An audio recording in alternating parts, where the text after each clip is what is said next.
Hi everyone, welcome to Ash Table.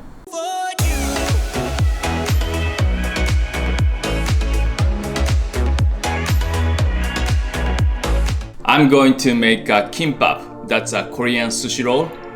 And I put salmon on top of the roll. And inside, I'm gonna use the carrots, cucumber, and avocados. And put lots of mayonnaise too. Let's get started.